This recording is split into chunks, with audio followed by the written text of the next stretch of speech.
Tours 732, poucos lugares e datas ressoam tão vividamente na história. No início do período após a conquista omíada da Espanha, os emires de Córdoba começaram a fazer incursões na França.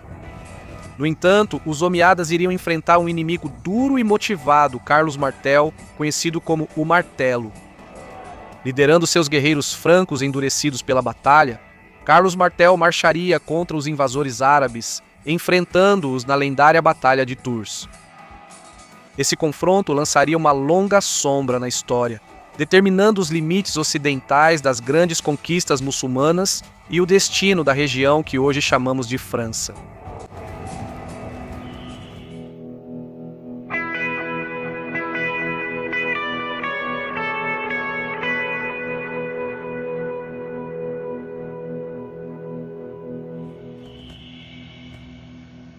Nos primeiros anos após a conquista árabe da Espanha, os omíadas mantiveram um ponto de apoio no sul da França, centrados em Septimânia. Mas a frequente troca de emires em Córdoba impedia que os muçulmanos dessem muita atenção séria à terra além dos Pirineus. Mas finalmente, em 732, o emir Abderramão reuniu um grande exército em Pamplona. Primeiro, o emir derrotou o rebelde muçulmano Munuza nas montanhas dos Pirineus Orientais. Munuza buscou ajuda do duque Odo da Aquitânia e Abderramão marchou ao norte para puni-lo. Com suas tropas, o emir cruzou o passo de Roncesvalles para a França. Ele venceu o duque Odo no rio Garona. Determinado a continuar a perseguição, Al-Rahman saqueou Bordeaux e depois incendiou a famosa igreja de São Hilário em Poitiers. O emir agora avançou para o norte pela antiga estrada romana com a intenção de saquear o santuário de São Martinho em Tours, no rio Loire. Enquanto avançava pela estrada entre Poitiers e Tours, Al-Rahman se deparou com Carlos Martel e seus francos. Carlos estava respondendo a um pedido de ajuda do duque Odo. Martel, comandante veterano, liderava guerreiros experientes após anos de campanhas. Ele era um adversário bem diferente dos visigodos indisciplinados que os omíadas encontraram na Espanha. Nossos relatos mais antigos sobre a batalha que ocorreu naquele dia entre os omíadas e os francos vêm da crônica moçárabe de 754. Ela foi escrita na Espanha nas 2 décadas seguintes aos eventos e parece ter sido baseada principalmente nos testemunhos de veteranos muçulmanos da campanha. Este é o relato dado pela crônica. Após quase 7 dias de ataques mútuos, ambos prepararam suas linhas de batalha e lutaram ferozmente. Os povos do norte permaneceram imóveis como uma parede, mantendo-se juntos como uma geleira nas regiões frias e, num piscar de olhos, aniquilaram os árabes com a espada. Os francos, em maior número de soldados e formidavelmente armados, mataram o emir Abd al-Rahman quando o encontraram, atingindo-o no peito. Mas, diante das inúmeras tendas árabes, os francos guardaram suas espadas, preferindo lutar no dia seguinte, pois a noite já caía durante a batalha. Ao amanhecer, saindo de seu próprio acampamento, os francos viram as tendas dos árabes todas organizadas conforme seus toldos, exatamente como o acampamento havia sido montado antes. Sem saber que estavam vazias e achando que havia falanges de sarracenos prontas para a batalha, enviaram batedores, que descobriram que as tropas árabes já haviam partido. Todos fugiram em silêncio à noite, em grupos fechados, voltando ao seu país. Os francos, temendo uma emboscada dos sarracenos em rotas ocultas, demoraram a reagir e buscaram em vão ao redor. Sem perseguir os sarracenos, pegaram os despojos e o saque, dividiram de forma justa e levaram para seu país, muito felizes.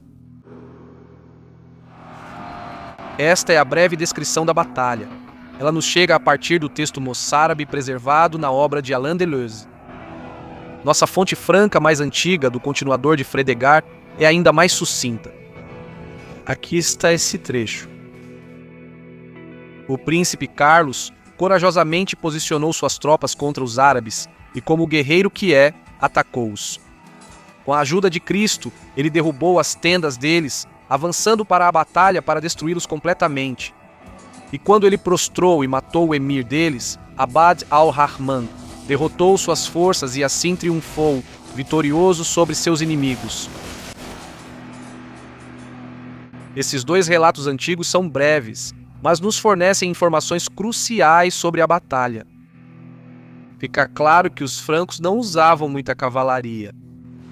A tropa de Carlos Martel era formada basicamente por infantaria. Ele posicionou as tropas em uma muralha de escudos no alto, com um rio ao lado. Carlos Martel escolheu bem o terreno para resistir, e a imagem da geleira usada pelo autor moçárabe é uma metáfora marcante para uma falange de guerreiros a pé. A crônica moçárabe destaca que os francos eram muito disciplinados.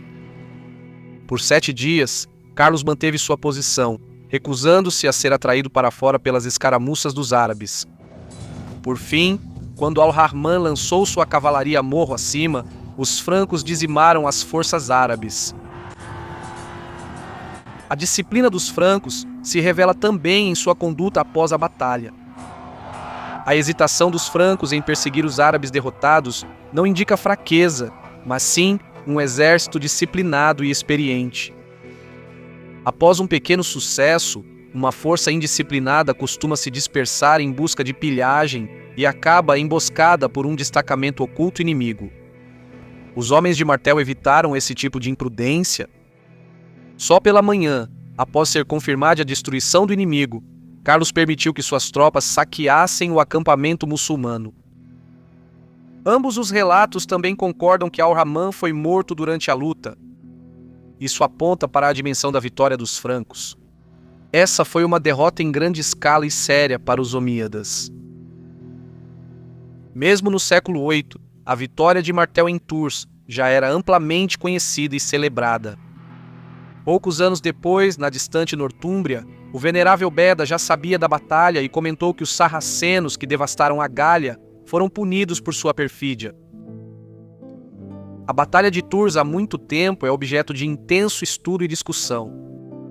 Foi vista como vitória crucial da cristandade sobre o Islã, impedindo a França de cair diante das forças muçulmanas que já controlavam a Espanha.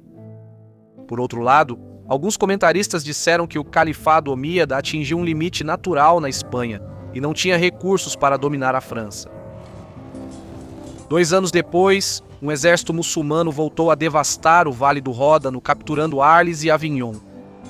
Mas Carlos Martel novamente marchou e os expulsou de volta para Narbona. Carlos Martel e suas tropas então derrotaram uma força árabe de reforço enviada da Espanha. No entanto, a derrota dos muçulmanos em Tours, em 732, marcou efetivamente o fim dos grandes ataques omíadas em larga escala à França. Ficou claro que eles não conseguiriam conquistar ou continuar saqueando a região com facilidade. Carlos Martel e seus francos eram uma força formidável e um sério fator de dissuasão para futuros comandantes omíadas. Além disso, os muçulmanos sofriam com falta de efetivo, pois as conquistas no norte da África e Espanha haviam esgotado seus recursos. O conflito civil no Emirado de Córdoba enfraqueceria o domínio muçulmano na Septimânia. O filho de Martel, Pepino, o Breve, capturou Narbona dos omíadas na década de 750. Assim, o domínio muçulmano acabou na França, e os francos estavam prontos para avançar para o nordeste da Espanha.